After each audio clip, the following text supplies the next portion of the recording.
La veille du mariage, ses riches parents m'ont jeté un contrat au visage, sourire aux lèvres, convaincus d'avoir gagné. Ils ignoraient que j'avais 15 millions, mon propre avocat, et un plan pour effacer leur sourire narquois. Je m'appelle Élise Renaud, j'ai 28 ans, et il y a encore quelques mois, j'étais sur le point d'épouser l'amour de ma vie. La veille de mon mariage, mes futurs beaux-parents, riches et arrogants, m'ont jeté un contrat de mariage au visage, le sourire aux lèvres, convaincus d'avoir gagné. Ils ignoraient que j'avais 15 millions d'euros, mon propre avocat, et un plan pour effacer leur sourire narquois. Ce qu'ils ne savaient pas, c'est que leur ultimatum allait déclencher une guerre qu'ils n'étaient pas prêts à mener. Bonjour à tous, et merci de me rejoindre pour mon histoire. Avant de plonger dans les détails de cette semaine qui a changé ma vie, j'aimerais beaucoup savoir d'où vous m'écoutez.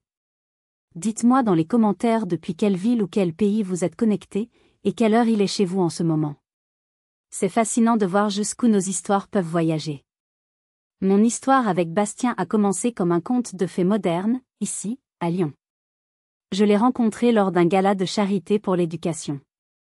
J'étais là pour représenter ma start-up de logiciels éducatifs, une entreprise que j'avais bâtie de mes propres mains, avec ma sueur et mes nuits blanches. Lui était là parce que sa famille, les Dubois de Valois, était partout où le pouvoir et l'argent se rencontraient. Mais Bastien était différent. Au milieu des héritiers blasés, il était le seul à poser des questions sincères, le seul dont le regard brillait d'une véritable compassion. Notre amour a fleuri entre les traboules du Vieux Lyon et les allées du parc de la Tête d'Or. Il aimait mon indépendance, ma passion pour mon travail. J'aimais sa gentillesse, son humour, et la façon dont il semblait vouloir échapper à l'ombre dorée de sa propre famille. Quand il m'a demandé en mariage sur le pont des Arts à Paris, un cadenas à la main, j'ai cru que notre amour était une forteresse imprenable. Il avait promis une vie basée sur le respect mutuel, un partenariat d'égal à égal. J'ai jeté la clé dans la Seine en croyant de tout mon cœur à cette promesse. Je venais d'une famille simple d'Annecy. Mes parents, tous deux professeurs à la retraite, m'avaient inculqué des valeurs de travail et d'honnêteté, mais notre monde était à des années-lumière de celui des Dubois de Valois. Leur nom était gravé dans l'histoire de la soie lyonnaise, puis dans la pierre des plus grands cabinets d'avocats de la ville. Leur fortune était ancienne, et leur arrogance, encore plus. Dès mes premières rencontres avec ses parents, Arnaud et Geneviève, j'ai senti un malaise. Geneviève, sa mère, excellait dans l'art du compliment empoisonné. La première fois que je suis allée dans leur immense villa du 6e arrondissement, elle a admiré mon sac à main en disant « Oh, c'est charmant, Élise. » C'est une de ces petites marques locales si créatives, n'est-ce pas? C'était sa façon de dire que ce n'était ni du Chanel, ni du Hermès. Arnaud, son père, un homme dont les costumes valaient plus que ma première voiture, m'avait analysé comme un investissement risqué. Après m'avoir interrogé sur mon entreprise, il avait décrété avec un sourire condescendant, un marché de niche. Un potentiel de croissance limité, mais une occupation honorable. J'encaissais. Pour Bastien. Je me disais que c'était juste un choc des cultures, une différence de génération. Je me répétais que l'homme que j'aimais était différent d'eux. Il était mon refuge, mon allié. Je me concentrais sur notre futur, sur la maison que nous choisirions, sur les enfants que nous aurions, loin de ce monde de faux-semblants et de jugements silencieux. Je m'accrochais à sa promesse, faite sur ce pont parisien.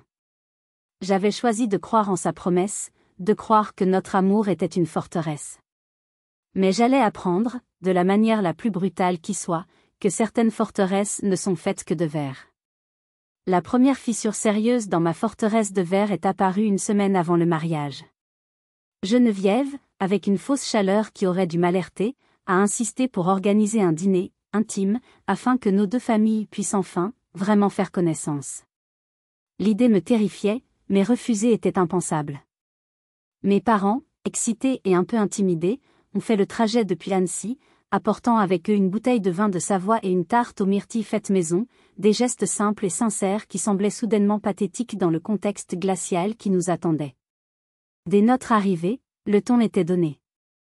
Un majordome en livrée nous a ouvert la porte de la villa, un manoir qui ressemblait plus à un musée qu'à une maison. Mes parents, mon père dans son plus beau costume et ma mère dans une robe qu'elle avait choisie avec tant de soin, semblaient perdus au milieu des dorures, des tableaux de maître et des tapis persans. Geneviève nous a accueillis avec un sourire qui n'atteignait pas ses yeux. Elle a à peine jeté un regard à la tarte que ma mère lui tendait, la confiant au majordome comme si c'était un objet suspect. Le dîner fut une lente et douloureuse séance de torture psychologique. La table était dressée pour 10 personnes, bien que nous ne fussions que 6. Une armée de couverts entourait chaque assiette, un test silencieux que mes parents, mal à l'aise, tentaient de déchiffrer. Bastien, assis à côté de moi, sentait la tension. Il essayait de lancer des conversations, de parler de notre lune de miel, de la météo, de tout et de rien pour combler le silence pesant. Mais sa mère avait un autre plan en tête. Elle s'est tournée vers ma mère et a commencé son interrogatoire, chaque question étant une micro-agression déguisée en curiosité polie. « Alors, Hélène, vous avez enseigné le français toute votre vie ?» a-t-elle demandé. Ma mère a hoché la tête, fièrement. « C'est une vocation admirable », a poursuivi Geneviève. Se dévouer à une carrière si peu lucrative. Cela a dû demander beaucoup de sacrifices. Ma mère, décontenancée, a simplement murmuré que c'était une passion. Puis ce fut le tour de mon père. Et vous, Paul, professeur d'histoire? Vous avez un jardin à Annecy, n'est-ce pas? Mon père, passionné de jardinage, s'est illuminé. Oui, un petit potager, j'y passe tout mon temps libre. Geneviève a eu un petit rire cristallin et méprisant. Adorable. J'imagine que ce doit être un défi de tout faire soi-même, sans l'aide d'un jardinier. Arnaud, lui, était encore pire. Il ne nous a pas adressé la parole de tout le repas.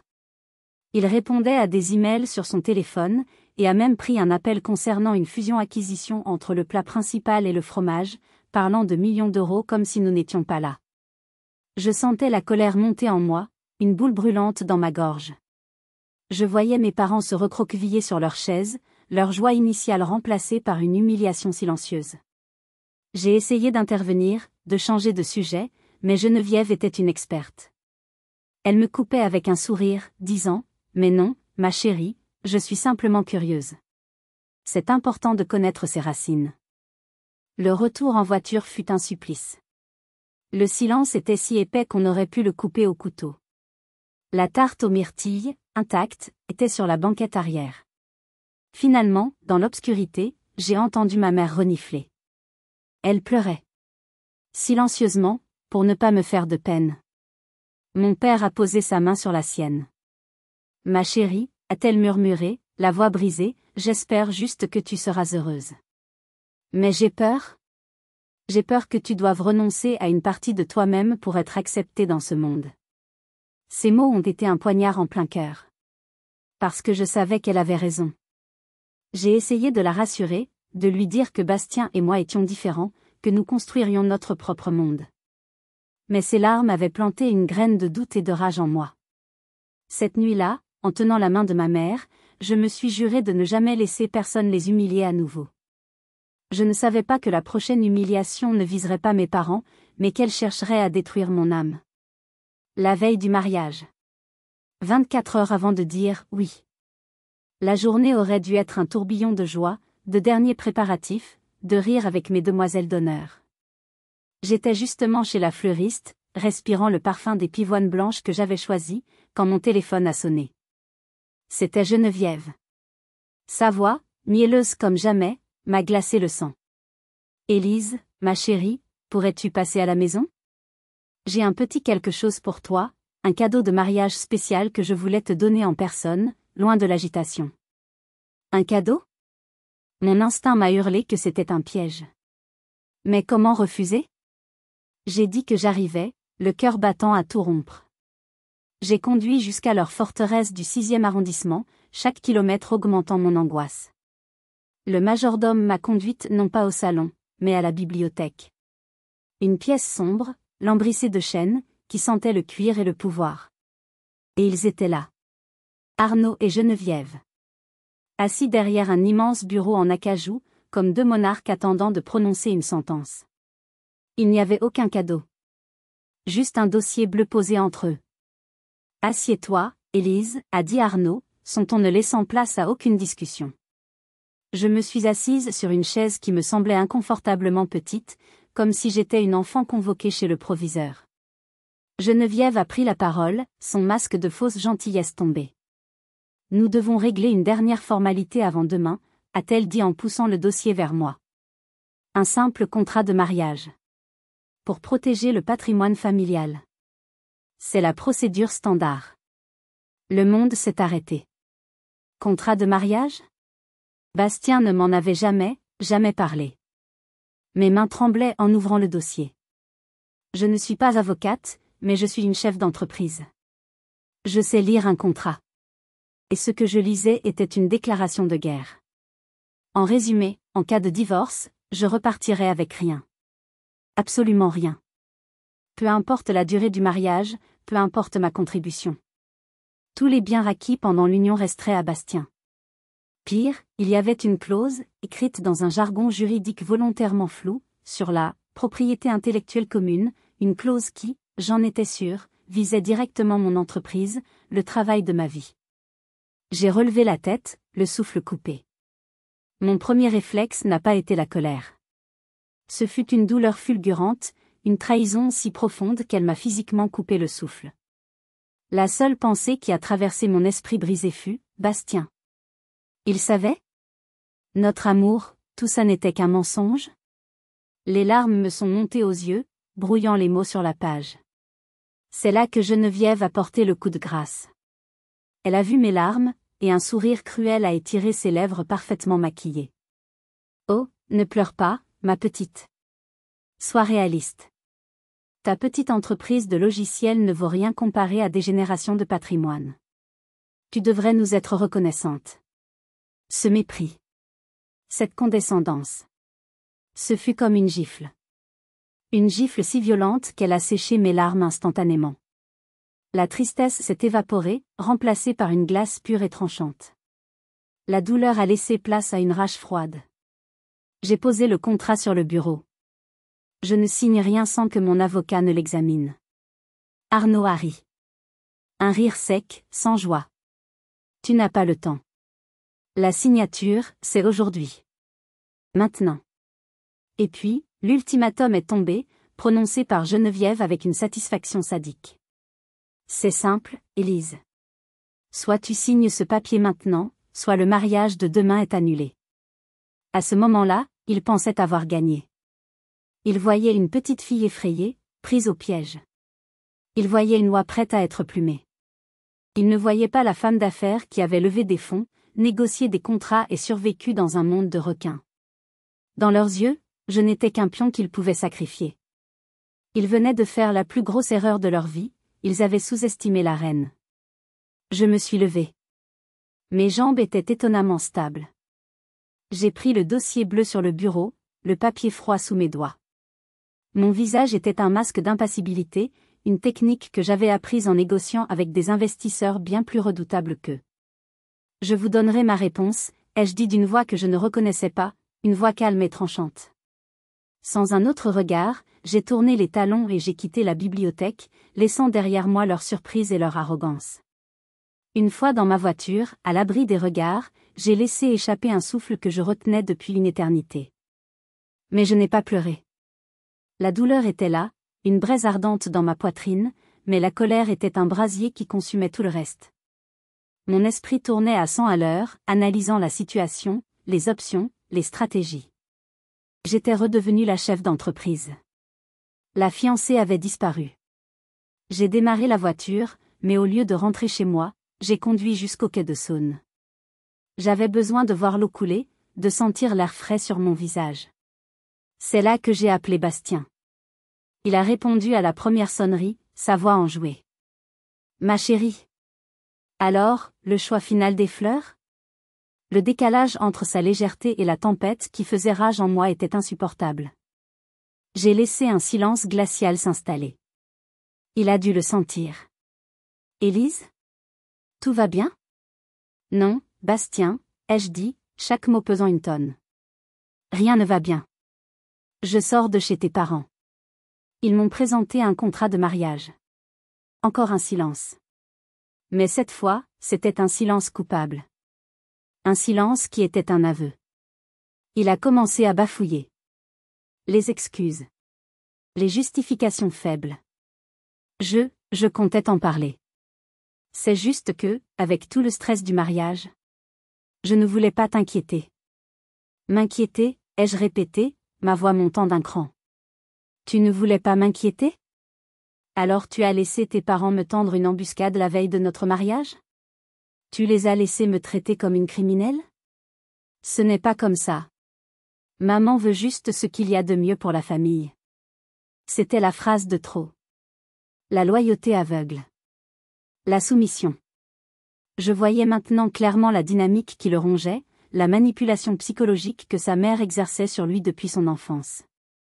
Je sentais un mélange de pitié et de dégoût. Mais l'heure n'était plus à la psychologie. L'heure était aux décisions. Je les coupais net. Ma voix était devenue froide, chirurgicale. Bastien, écoute-moi bien. Je n'ai pas besoin de tes excuses. J'ai besoin d'un homme. J'ai besoin d'un partenaire. Pas d'un petit garçon qui a peur de sa maman. Alors voici le marché. Tu as 2 heures. 2 heures pour décider qui tu es. Soit tu quittes cette maison, tu me rejoins à mon bureau, et nous nous battons ensemble. Soit tu restes là-bas, tu deviens le bon petit-fils de ta mère, et tu peux commencer à appeler les 200 invités pour leur annoncer que le mariage est annulé. Je ne te rappellerai pas. J'ai raccroché avant qu'il ne puisse répondre. J'ai jeté mon téléphone sur le siège passager. Le silence dans la voiture était assourdissant. 2 heures. C'était le temps que je lui avais donné pour choisir sa vie. Et c'était le temps que je m'étais donné pour rassembler mon armée. Le compte à rebours de 2 heures avait commencé. 2 heures pour décider si l'homme que j'aimais était un partenaire ou une marionnette. Et pendant ces 2 heures, je devais préparer ma guerre. Ma première action n'a pas été de pleurer ou de me lamenter. Ce fut un appel. Un seul. Mon doigt a glissé sur l'écran de mon téléphone jusqu'à un nom que je n'avais pas composé depuis des mois, Maître Laurent Vasseur. Il n'était pas juste un avocat. Il était une institution à Lyon. Il avait été l'avocat et le confident de mon grand-père pendant plus de 40 ans. Un homme de la vieille école, dont la réputation de « requin » n'était égalée que par sa loyauté sans faille. Il a décroché avant la 2e sonnerie. Sa voix était grave, rassurante. « Élise. J'espérais que ton prochain appel serait pour m'inviter à boire le champagne à ton mariage. » « Il n'y aura peut-être pas de mariage, maître, » ai-je répondu, ma propre voix me surprenant par sa fermeté. « J'ai un problème. Un très gros problème. J'ai besoin de vous. Maintenant. Viens, a-t-il simplement dit. Tout de suite. J'ai conduit jusqu'à son cabinet sur la presqu'île, le dossier bleu posé sur le siège passager comme une bombe à retardement. Son bureau était un sanctuaire hors du temps. Les murs étaient couverts de livres de droit reliés en cuir, l'air sentait la cire d'abeille et le papier ancien. C'était un lieu qui respirait la sagesse, la stratégie et un pouvoir tranquille. Maître Vasseur, avec ses cheveux argentés et ses yeux perçants derrière des lunettes à monture d'écaille, m'a écouté sans m'interrompre une seule fois. Je lui ai tout raconté. Le dîner. L'humiliation de mes parents. L'embuscade. L'ultimatum. Puis, je lui ai tendu le contrat. Il l'a lu, ses sourcils se fronçant de plus en plus à chaque page. Quand il a fini, il a retiré ses lunettes, les a posées délicatement sur son bureau, et m'a regardé. « Ce n'est pas un document juridique, Élise, » a-t-il dit d'une voix calme mais chargée de mépris. « C'est un acte de banditisme. Ils ne se contentent pas de vous insulter, ils insultent mon métier. » Puis, je lui ai parlé de mon secret. De l'héritage. De mes investissements. De la valeur de ma société. Je lui ai parlé de mon grand-père, un simple ébéniste qui, toute sa vie, avait mis de côté chaque franc, puis chaque euro, en investissant avec une prudence et une intelligence remarquables. Ce n'est pas juste de l'argent, maître, ai-je expliqué, la voix soudainement étranglée par l'émotion. C'est l'héritage d'un homme qui m'a appris que la vraie valeur ne se mesure pas en chiffres sur un compte, mais dans la solidité de sa colonne vertébrale. Et aujourd'hui, ils essaient de me la briser. Un rare sourire a étiré les lèvres de Maître Vasseur. Un sourire de combattant. Alors, nous allons leur montrer ce qu'est une colonne vertébrale, a-t-il dit. Il a appuyé sur un bouton de son interphone. Isabelle, annulez tous mes rendez-vous. Mobiliser l'équipe des contrats et l'équipe fiscale. Nous avons une urgence. Ce qui a suivi fut un balai d'une efficacité redoutable. En quelques minutes, son bureau s'est transformé en quartier général de crise. Des jeunes avocats brillants entraient et sortaient, des documents étaient imprimés, des recherches étaient lancées. Maître Vasseur, tel un chef d'orchestre, donnait ses instructions d'une voix calme. Je veux une contre-proposition. Pas juste équitable. Inattaquable. Bétonnée. Je veux qu'elle protège chaque centime, chaque idée, chaque ligne de code que mademoiselle Renaud a jamais créée et créera. Je veux que ce soit une œuvre d'art juridique. Mon armée juridique était en marche. J'avais les armes, j'avais le général. Mais dans une guerre pour un royaume, il me manquait encore de savoir si mon roi viendrait se battre à mes côtés. Le temps s'écoulait, chaque minute semblant durer 1 heure. Assise dans le bureau de Maître Vasseur, au milieu de l'agitation contrôlée de son équipe, je fixais mon téléphone. Le délai de 2 heures que j'avais donné à Bastien touchait à sa fin. Chaque fois qu'une sonnerie retentissait dans le cabinet, mon cœur faisait un bond. Était-ce lui? Allait-il appeler pour céder? Pour m'insulter? Ou pas du tout? Le silence de sa part serait la pire des réponses. 15 minutes avant la fin du compte à rebours, mon téléphone a vibré. C'était lui. J'ai pris une profonde inspiration avant de répondre, préparé au pire. Je suis en bas de ton bureau, a-t-il dit, sa voix tendue, essoufflée. S'il te plaît, descends. J'ai laissé Maître Vasseur et son équipe et je suis descendu. Je l'ai trouvé faisant les 100 pas sur le trottoir. Il avait l'air d'avoir vieilli de 10 ans en quelques heures. Ses cheveux d'habitude impeccables étaient en désordre, son col de chemise était de travers. Mais dans ses yeux, il y avait une lueur nouvelle. Une lueur de défi. Nous sommes allés dans un petit café voisin, nous asseyant à une table dans un coin tranquille. Avant que je puisse dire un mot, il a parlé, un flot de paroles précipitées. J'ai fait ce que tu as dit. Je suis allé la voir. Ma mère.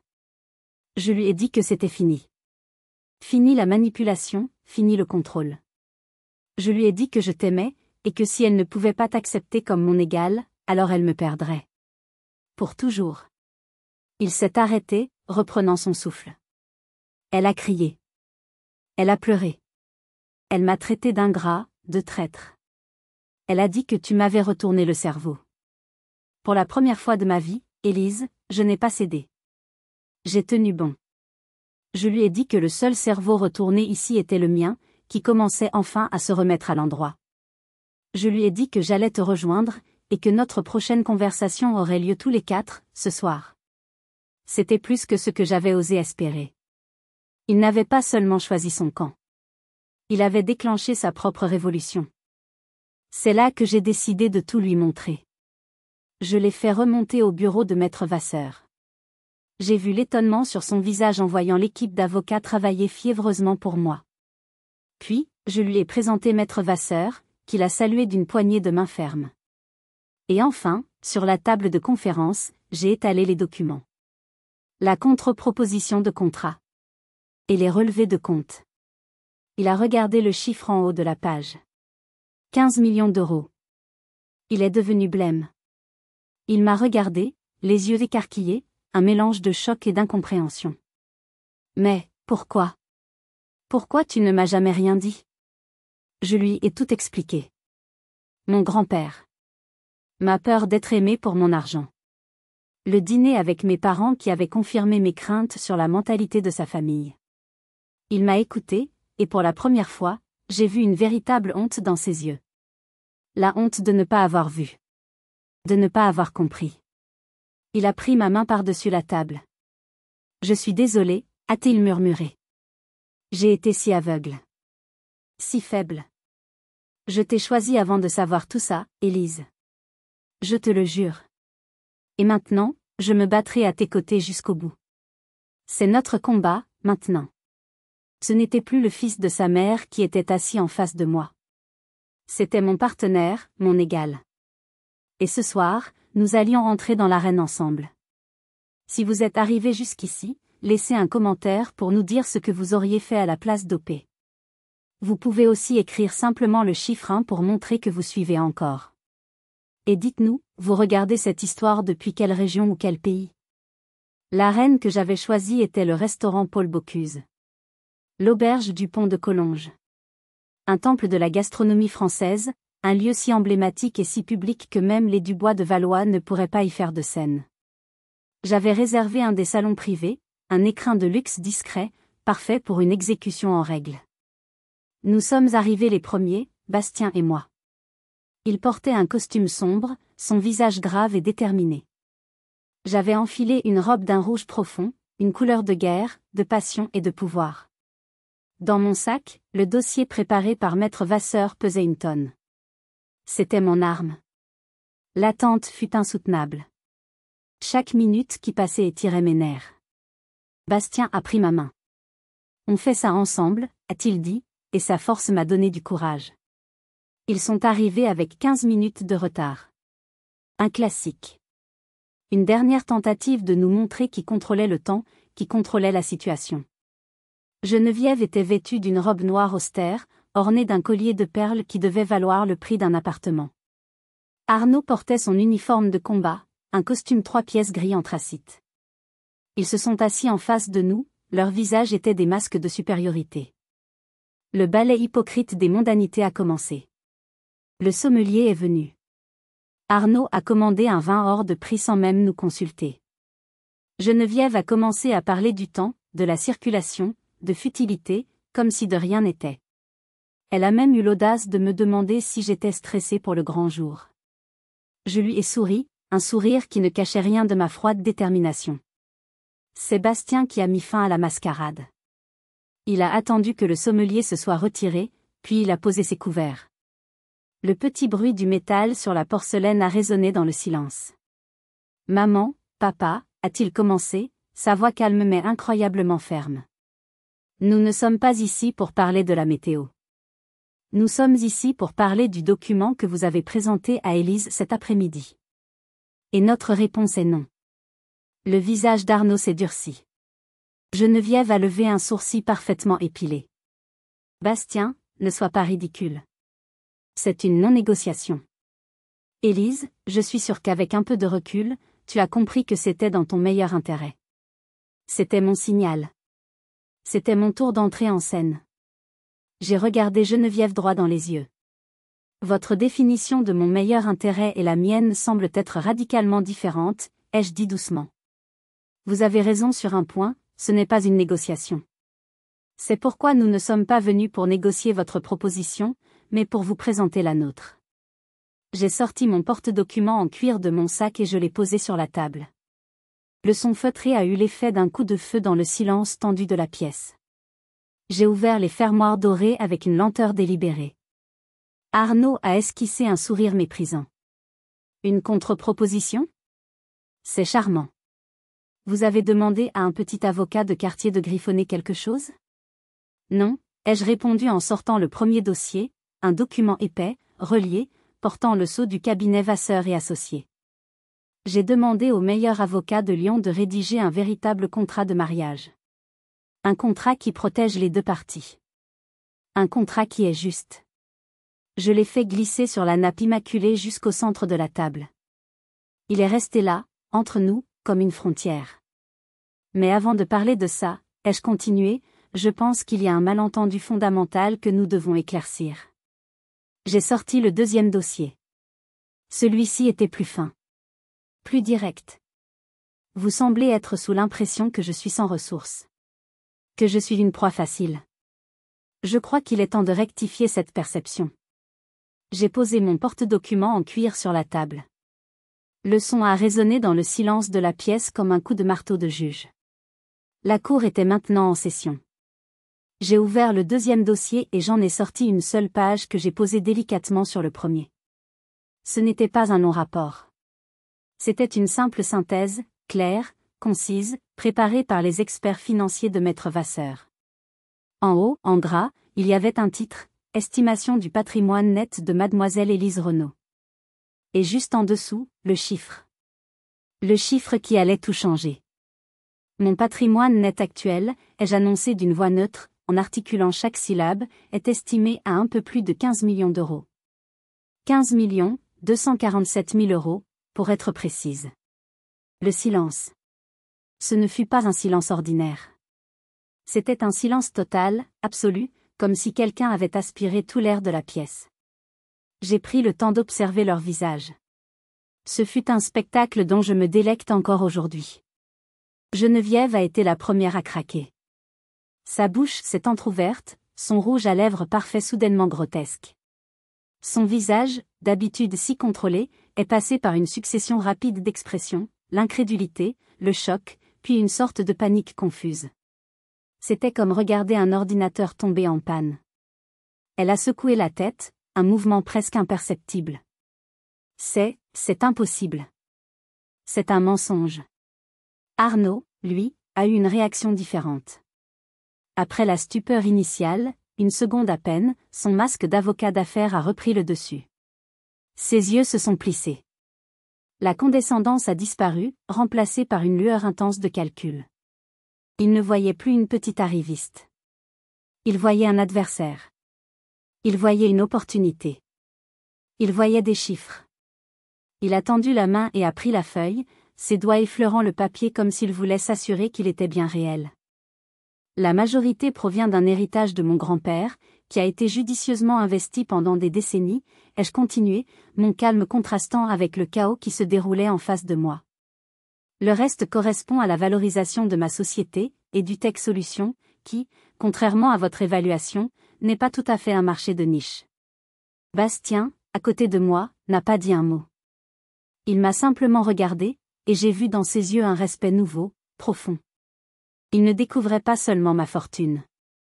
Il découvrait la femme que j'étais vraiment. J'ai repris la parole, m'adressant directement à Arnaud, le reconnaissant comme le seul décideur rationnel dans la pièce. C'est pourquoi votre contrat était inacceptable. Et c'est pourquoi le nôtre est le seul qui sera discuté. J'ai tapoté le dossier relié. Il protège mes 15 millions et ma société. Et il protège aussi les biens de Bastien. Il est équitable. Il est solide. Et il n'est pas négociable. Puis, j'ai sorti mon arme finale. L'ultimatum. Voici comment les choses vont se passer, ai-je dit en les regardant tour à tour. Vous allez prendre ce contrat. Votre avocat a jusqu'à 8 heures demain matin pour le lire et donner son approbation. Pas pour le modifier. Pour l'approuver. Le document signé devra être au bureau de Maître Vasseur à 9 heures.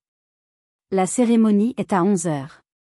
Si à 9h01, le contrat n'est pas signé, j'appellerai personnellement le Progrès de Lyon pour leur donner une exclusivité sur l'annulation du mariage le plus attendu de l'année, avec tous les détails croustillants sur les raisons de cette annulation.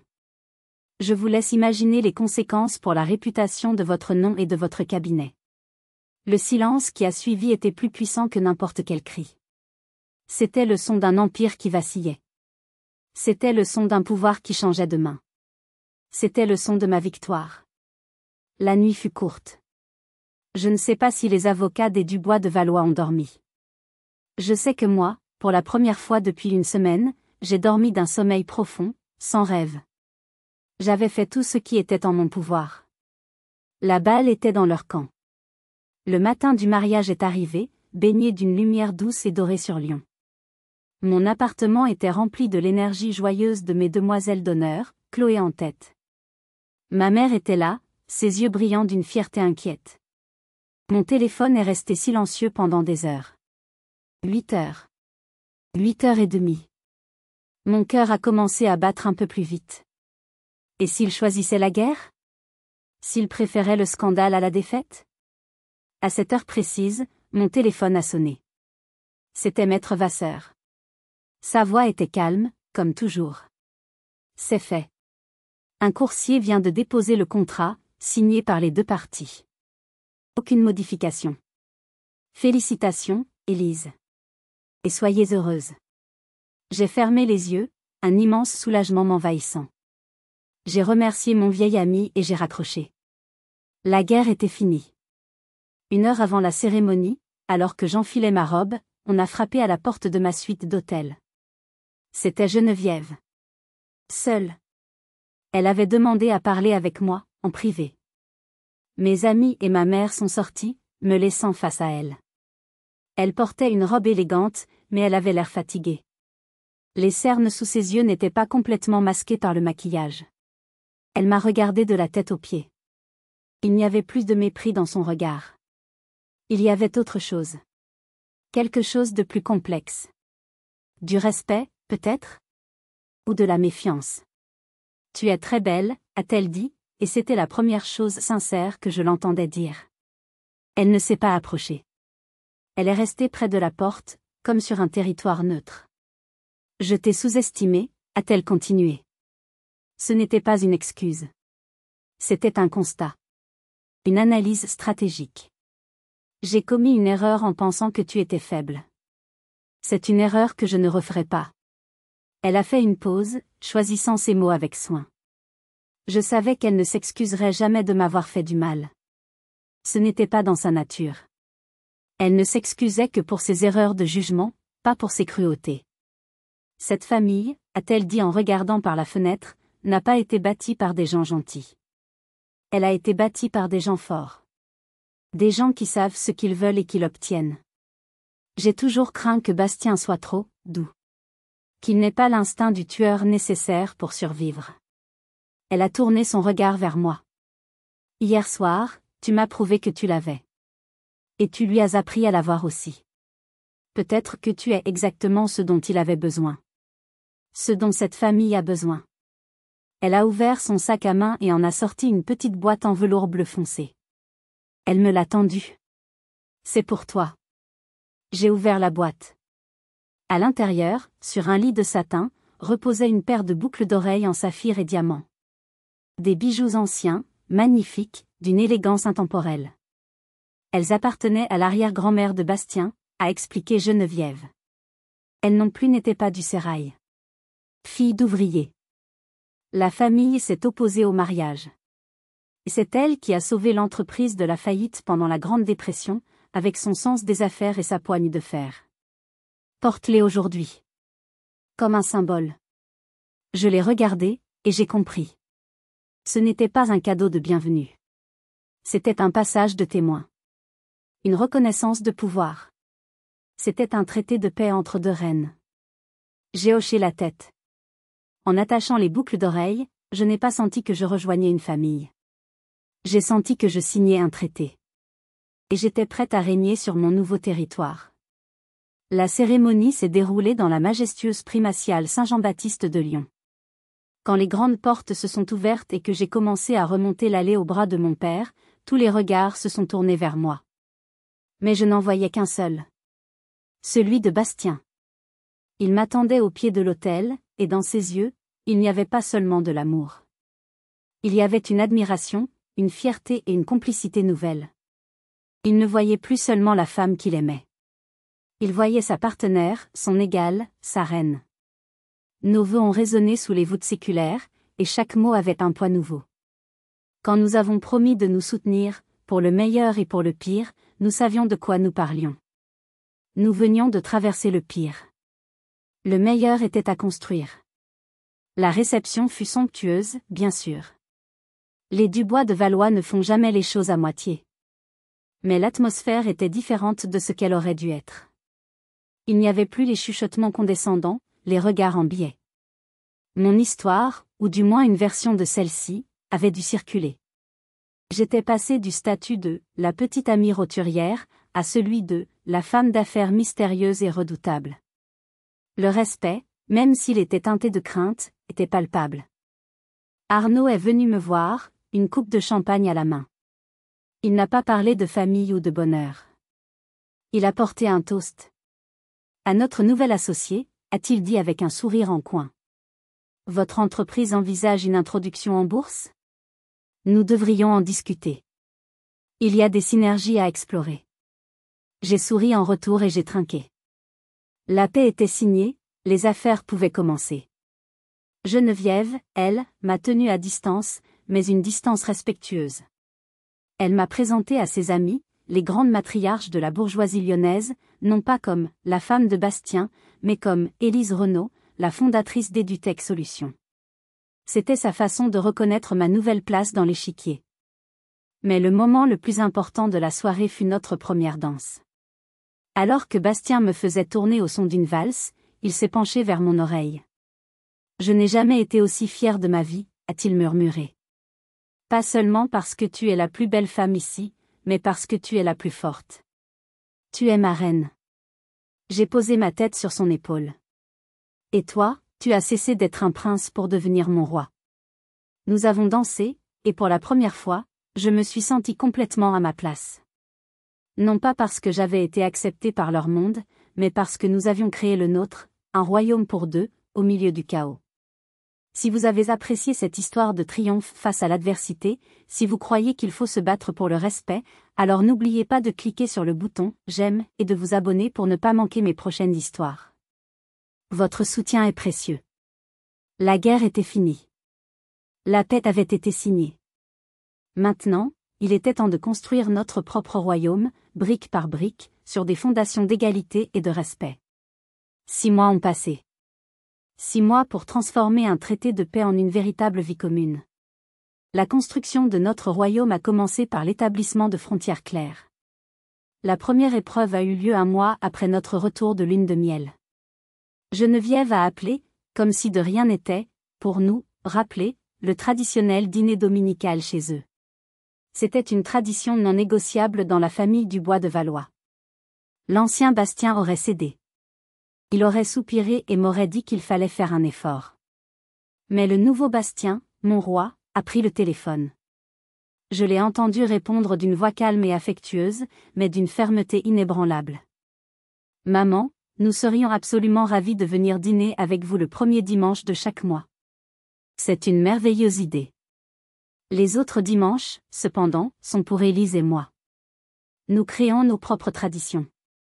Il y a eu un silence à l'autre bout du fil, puis elle a accepté. La première frontière avait été respectée. Nous avons acheté notre propre maison, un magnifique appartement avec une terrasse surplombant Fourvière. Nous l'avons acheté ensemble, nos 2 noms sur l'acte de propriété, un mélange de nos ressources. C'était notre territoire, un lieu où les règles étaient les nôtres. Arnaud, fidèle à lui-même, a continué à me voir comme un atout stratégique.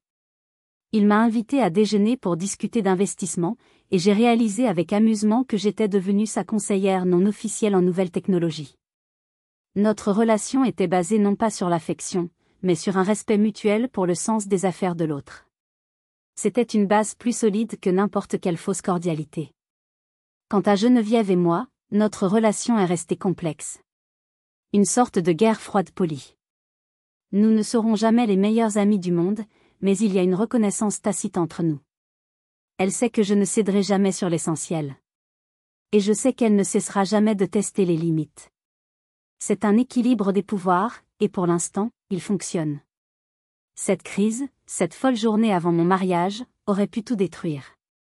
Au lieu de cela, elle a tout construit. Elle a révélé les fissures dans notre couple et nous a forcés à les réparer avec des matériaux plus solides, l'honnêteté, le courage et le respect mutuel. J'ai appris que cacher une partie de soi, même avec les meilleures intentions, est une bombe à retardement. J'ai appris que la vraie force n'est pas de ne jamais avoir peur, mais d'agir malgré la peur. Bastien, lui, a appris à briser les chaînes invisibles de l'habitude et de la culpabilité pour devenir l'homme qu'il voulait être, et non celui qu'on attendait de lui. Le contrat de mariage dort dans un coffre-fort. Nous n'en aurons, je l'espère, jamais besoin. Sa vraie valeur n'était pas dans ses clauses, mais dans le combat qu'il a fallu mener pour l'imposer. Il est le symbole de la fondation de notre mariage. Avez-vous déjà dû vous battre pour votre place, pour votre respect, contre des gens qui vous sous-estimaient?